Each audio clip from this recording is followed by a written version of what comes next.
Okay. It did say that now it's being recorded.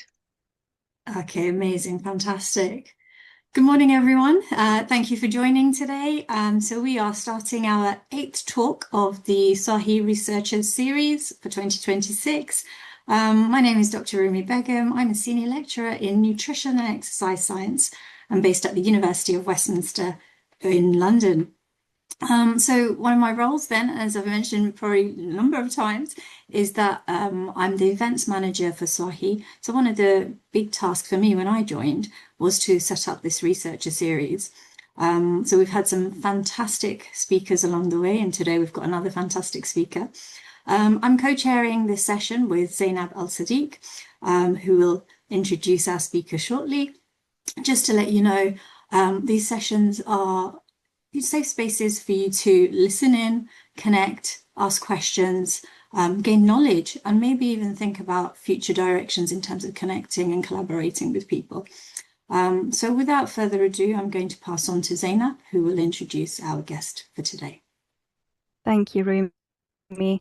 Good morning, everyone. My name is Zainab Al-Sadiq, and I'm a writer and researcher for a clothing poverty charity, the Clothing Collective, as well as the membership manager to the SAWHE network. And I have a background in linguistics. I recently graduated with a master's in forensic linguistics at Aston University. And today I'll be co-chairing this session with Rumi. So a warm welcome to our eighth speaker of this researcher series, Gule Saman from Heriot-Watt University. And Gule is an associate professor at Heriot-Watt University in Edinburgh, and she specializes in data science and computer vision and is the co-program director of the Graduate Apprenticeship in Data Science. Gule actively mentors colleagues and co-leads the HWU STEM Inclusivity Network. The HWU STEM Inclusivity Network has been highly commended for Heriot-Watt University's Equality, Diversity and Inclusion Champion Team Award 2025. And recognized for outstanding teaching. She's also received the Inspiring Learning Early Career Award commendation in 2021. A fellow of the Higher Education Academy, Gule Saman brings a strong commitment to education, and coming from a STEM background and often being the only woman in her engineering lectures, she keenly understands the importance of inclusivity in STEM. Gule is passionate about contributing to the dialogue and empowering the next generation to recognize and celebrate their worth within the STEM ecosystem. So without any further delay, over to you, Gule. Thank you so much. Thank you for inviting me, and thank you for having me here so that I can share a little about my journey and also about the research that I have done with my students. So today I'm going to be talking about, so the topic for today is data science in action, solving real world problems. But before I get into the topic and the research that I'm going to be discussing, I'm just going to talk a little about my journey over the years and what I did and how did I get where I am today. So as Zainab has already mentioned, I work at Heriot-Watt University, Edinburgh, and I will step back a few decades talking about, how the journey started. So I'll start with my A levels, where I spent 2 years, learning about computing and mathematics. I was really passionate about, I loved mathematics. I still do. Anything to do with numbers is what I like. And I think that's how I naturally progressed into data science. So once I did my A levels, as a child, if somebody would ask me, what would you like to be when you grow up? I had two responses. I want to be an engineer because it sounds cool being a woman engineer. And I also want to be a teacher because I love teaching. But those two don't go together.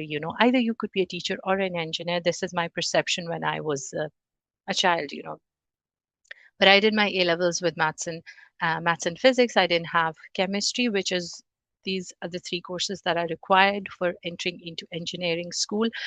And I was really gutted. I was like, I never liked chemistry. I loved computing. And I was like, how can I, go into engineering? But, I got into at that time, it was considered the best engineering school in the country. I got into that. I did a degree in computer systems engineering. Somehow you didn't require chemistry for that. Once I did that, I thought, now I'm going to join the industry and, I'm going to start real work, real life. My mom stepped in and she was like, who told you that? I'm South Asian. Most of you that would resonate with you. She's like, you're studying. And I was like, okay. I couldn't object, could I? So I did my master's, and while I was doing my master's which is equivalent to MPhil in computer systems engineering as well, again from the Ghulam Ishaq Khan Institute of Engineering, Sciences and Technology in Pakistan, I started doing my PhD. Again, my mom was the one pushing me, and she was actively seeking scholarship opportunities for me, and I started my PhD in computer science. So all along, up to my PhD, my area of interest was computer vision and image processing. The projects that I had done, the research that I had done in my undergraduate, in my MPhil, was all focusing on image processing. This is what I liked. I liked working with visuals. I loved working with images. And then I started my PhD again in computer vision at the University of York. And when I started in the project, that the way it was presented to me seemed more like physics than computing. And my supervisor was a physicist, and he sort of looked at things, computing with a different angle. And primarily, the project that I was working on was focusing a lot on optics. But physics is another passion that I had. Maths and physics, somehow I just love them. They're numbers, they make sense to me. There are no exceptions. The rules are clear, straightforward. It's a lot of black and white. I did my PhD, and after your PhD, it's assumed you'll get into academia. But because I was on a scholarship, I went back to my sponsor university, which was the Shaheed Benazir Bhutto Women University in Peshawar in Pakistan. I started working again there. It was a public sector university. It was very different from me because I had come from a very elitist educational background. So, working in a public sector university was an entirely different, experience for me. And there as well, I continued working with my students, whether they were undergraduate or postgraduate students. And mostly our area of research that I was focusing on was either computer vision, image processing, or, at that time, I had also started to introduce machine learning into my projects as well. So that's where, that's where it went. And then I moved back to the UK. I started working at the University of Bath. And there again, I was working on projects that involved computer vision, image processing, but machine learning and some deep learning as well. We were working on, restoring heritage items. We were working on, so the visual represent not restoring heritage items like an archaeologist would, but restoring the visual representation of heritage items. And once and then I moved to Edinburgh. So I quit that job and I started working at Heriot-Watt University. This time, it was, I think, more aligned with my passions and what I loved doing.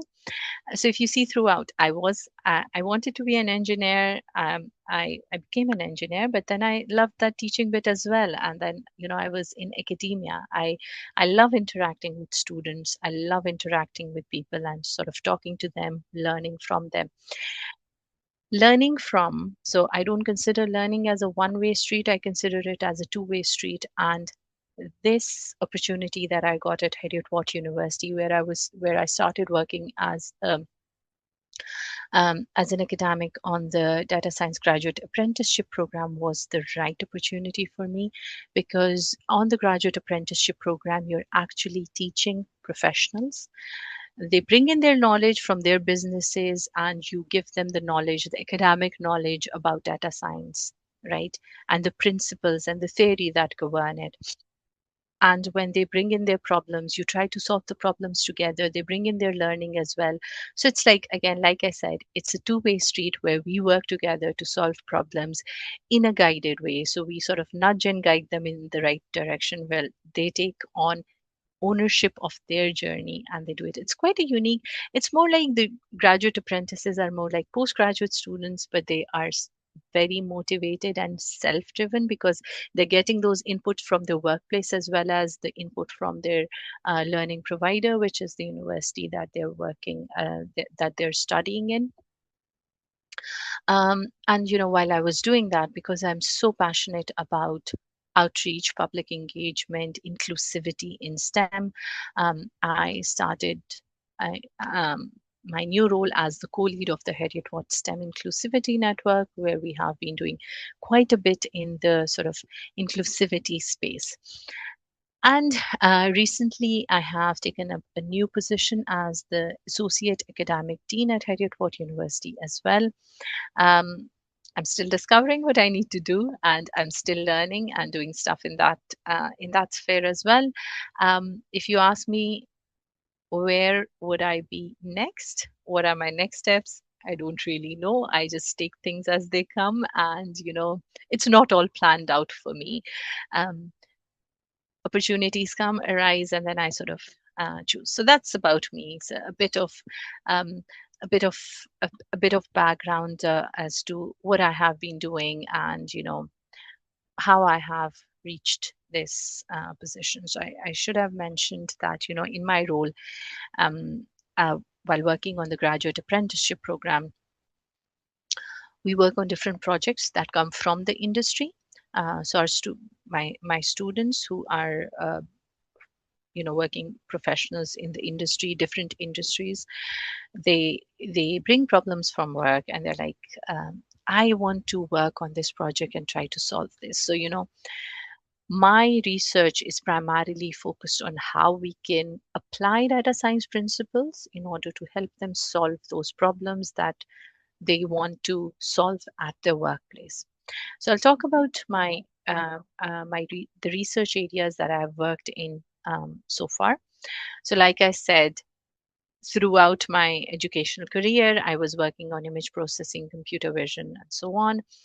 So the areas that I have worked are restoring digital heritage items using image processing. I have also worked on environment ecology and geospatial data, where I had one of my students who was working on a project looking at bats. So she called her project Protecting Our Winged Draculas, where, she was trying to model bat roost suitability using different machine learning techniques, using ecological modeling and so on, trying to find the species, habitat, and suitability, and, basically using environmental data science.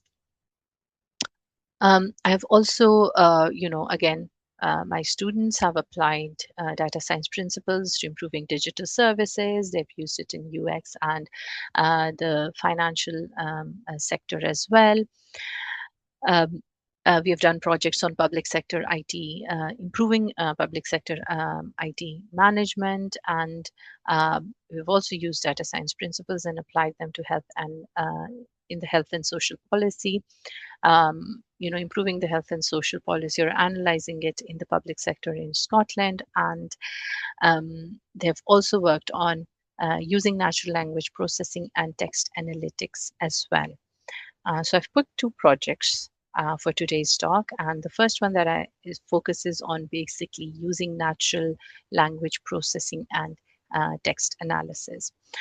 So this project was carried out by my student who works in a local council, and the title for their project was Enhancing Public Engagement Analysis through Advanced Free Text Response Processing. So usually you would see that, whenever a survey is sent out to you, there are some closed ended questions where, you're sort of choosing from options, but then usually at the end of the survey, you will have open ended questions as well, which involve open text questions.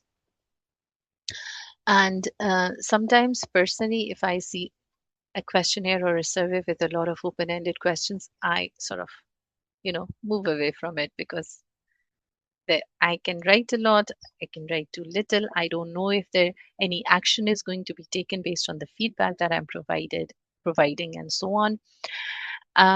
So, because my student was working in the council, they were more interested in the topic of budgets, the rise in the cost of living, because sort of these open-ended questions for them were very useful when it came to these topics, right? They're quite useful for local government on how they can sort of allocate their funds and, so on.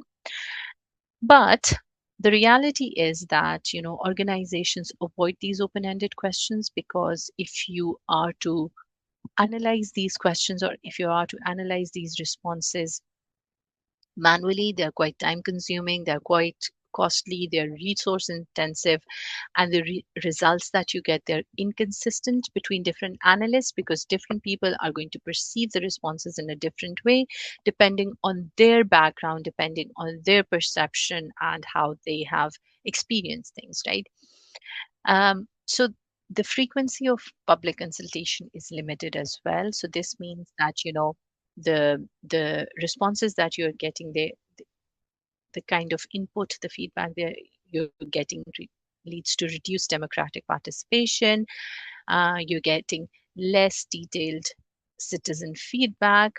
The decisions that are made when it comes to policy, they've got limited input, they're based on limited input, and there's missed opportunity for engagement as well. So what we did was we thought that it would be a good idea that in order to analyze those open-ended responses, and there are different steps, there are different layers to it. I'm going to talk about 2 layers. So the first one was sentiment analysis. Again, this is something that's very popular when it comes to the field of deep learning and using machine learning methods in order to analyze the sentiments in free text responses, right?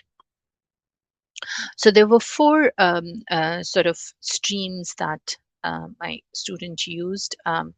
The first one was 4 different methodologies that they had used. The first one was Vader. So there were different methods, but these are the 4 that they had chosen. So Vader is basically a rule-based approach from, there's a library in Python, scikit-learn, which is called the NLTK toolkit, which basically uses words scoring system. Then it sort of identifies words that are positive words that have a positive meaning associated with them. There are some neutral words and then there are some negative words and so on. So this is the way that it works. The next method that they used was the lexicon-based method, which basically uses a sentiment dictionary, again from NLTK, and it sort of extracts sentiment scores for each word, right? So it does sentiment mapping for each word that you have. The other method that they used was, I'm just trying to figure out if I can use a laser pointer.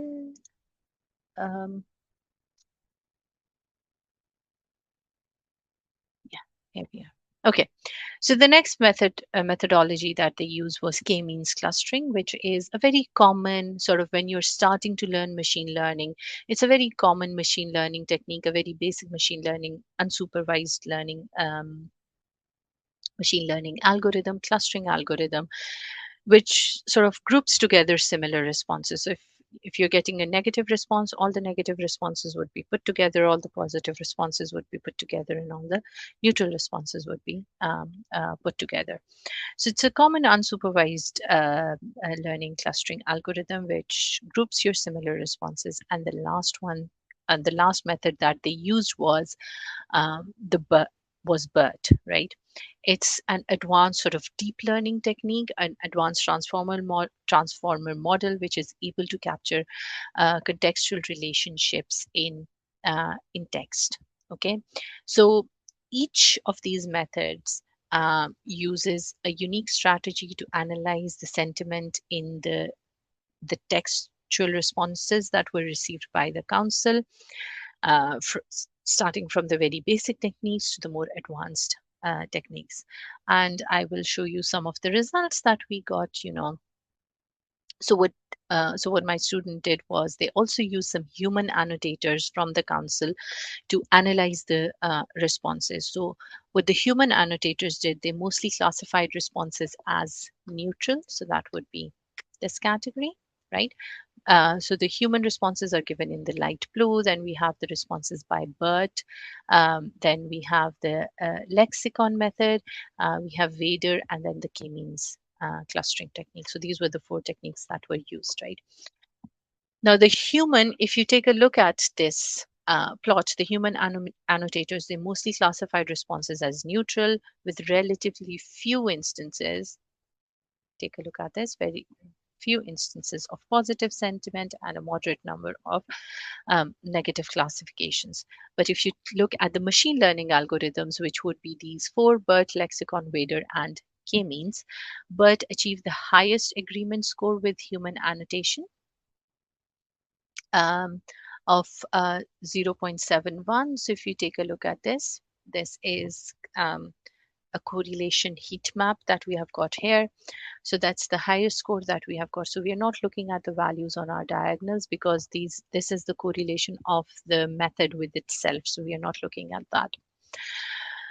So BERT got a score of 0.71, which was, followed by the lexicon-based method, the lexicon-based approach, which is 0.57 if you round it off, and so on. So both, if we take a look at Vader and k-means clustering methods, they struggled and they showed substantial divergence from the human classification. So if you take a look at it, the correlation here is very low. So heavily favoring positive sentiment. So if you take a look at it, Vader and k-means, it sort of heavily focuses on the positive aspects, right? Positive sentiment agreement. And if you take a look at k-means, it's almost misses on the negative class, right? Like I've said here at the bottom, human annotators, they tend to classify more sentiments as neutral with only few positives. And these are how the results were, these are the results that we got from the sentiment analysis. The second approach that we adopted was extracting the keywords, right? Extracting the keywords from the open-ended responses. And again, there were 3 keyword extraction methods that were used in this project. So the first one that we had was the text blob based extraction. Again, it uses an NLTK wrapper, identifying and extracting meaningful, nouns and phrases from the not nouns and phrases, noun phrases from the text that is provided by the survey respondents. The next one, which is a slightly more basic implementation, is the NLTK implementation, which uses the NLTK linguistic tool. And this method, as we have it, is very flexible in terms of, if you want to define a combination of different parts of speech, you could use different rules in order to specify how a specific response would look like, and so on. And then the third method that they used was the SPACY implementation, which uses advanced pre-trained language models, which contains words as vectors. So that's a mathematical representation of a word, right?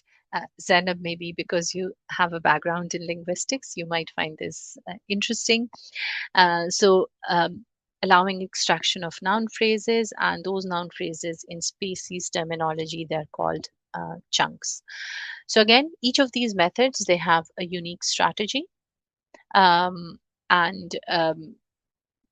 extracting keywords. Again, I'm not going to go into the very basics of it, but just to highlight that these were the methods that were used, and you can explore them and take a look at them from text. So this was the simplest method that the simplest method would be an LTK followed by the text blob, and then you would have the spacing implementation.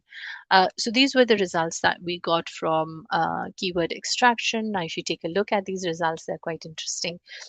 The word, in terms of frequency, if you're looking at the frequency for all three approaches, so these are the results for all three approaches, what ranks at the top? It's the council tax. That is the most frequently used word in the or noun or phrase used in the open-ended questions as a response to the open-ended questions, right? And this is aligned with the and this was the human label data set, because they had access to using some human annotators in the research. This is in line with the how humans determine the keywords, but the level of frequency is different if you take a look at it. So it's 196 here, 143, 112, and 70 here, right? So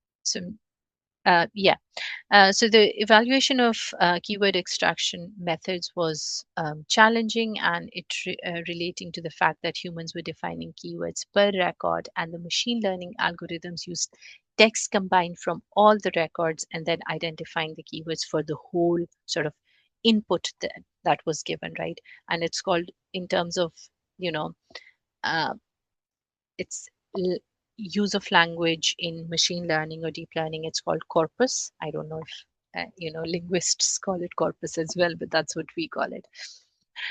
So in order to evaluate the performance, they used a fuzzy matching approach for minor variations in phrasing or words in order to evaluate it.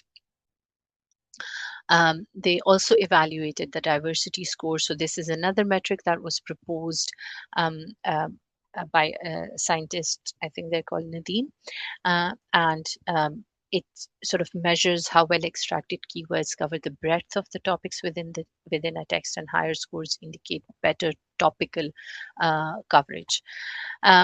So the overall score that they used was calculated as a ratio of the sum of weighted normalized scores and sum of weights, and the highest weights were assigned to average similarity and keyword diversity. So there was another sort of module as part of this research as well, but I will not go into that. So I'll overall sort of conclude what were the findings, what are the benefits of this project. So the primary objective was of developing a replicable framework for analyzing free text responses in public consultation surveys. That was met with the help of this piece of research.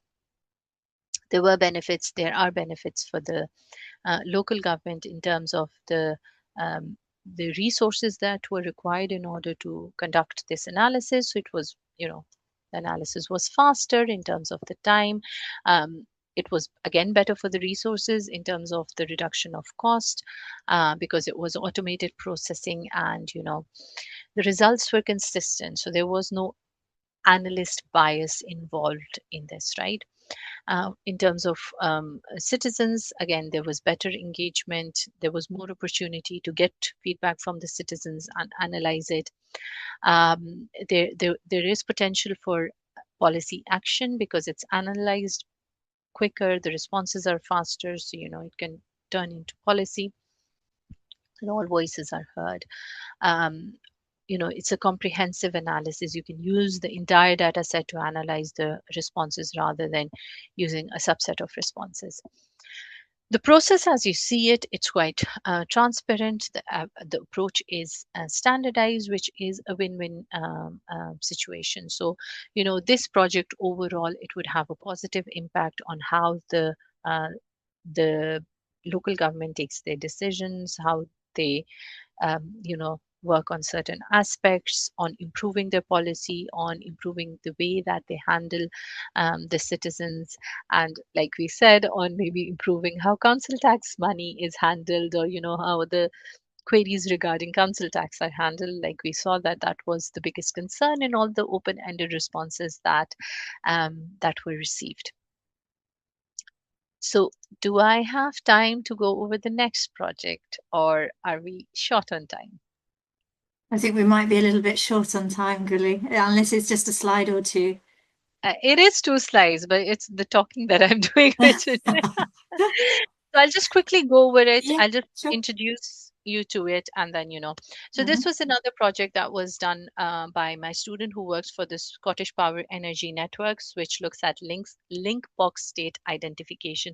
So link boxes essentially are those green boxes that you see on the side of pavements. So SPEN basically, they own and operate electrical infrastructure which connects the grid together for around more than 3 million homes and businesses. And their aim is to prevent and resolve power cuts. So what my student was trying to achieve to do with this project was to improve the accuracy of the network model by using smart meter data to predict the actual state of an electrical link box. So the essential idea behind, I'll just breeze through this, is basically what they were trying to maybe you guys know what a smart meter is, but it's an electricity meter with two-way communication, and it's useful because it uses regular voltage readings to analyze and understand the network, the electrical network, right? And link boxes, what they really are switches that can be opened to separate circuits, and or they could be closed. So they could be closed to connect a circuit, or they could be opened to separate out circuits. So what they were trying to determine was to see whether a certain link box is opened or closed, to connect them with either one substation. So if the electricity the fails from one substation, if there's a failure, can they connect it, can they close the link box and connect it to another substation? So if you take a look at it, everything is might be working fine, and these houses are connected to this power station, and these houses are connected to this power station. But what if a certain power station fails, there's a failure, and we don't want these houses to suffer? So what we do is we use this link box and connect it to another power station, right? So what their problem was, that they wanted to use smart meter voltage data to infer if the state of the link boxes was open or closed, and how could they improve the outage response efficiency, right? So if there's a power outage, how could they improve it, right? So that's all that I would say. What they used was a principle where they said that if your link box is closed, the voltage on both sides of the link box, so the voltages from these houses and these houses, if it's closed, would be similar. So it would look something like this. But if that link box is open, right, if it's open, the voltages would be very different. There would be some variation in it. They would not follow the same pattern as they would follow in this case, right? So they utilize this data, which is the time series voltage readings, and they use some graph-based representation of electrical network topology in order to determine whether the link boxes were open or closed, and also to determine how they could improve the efficiency of their network. So they used extensive testing, and they used different clustering techniques, which were the k-means, the k-shape, and dB scan, and hierarchical clustering methods for grouping similar voltage readings in order to determine the state of the link boxes.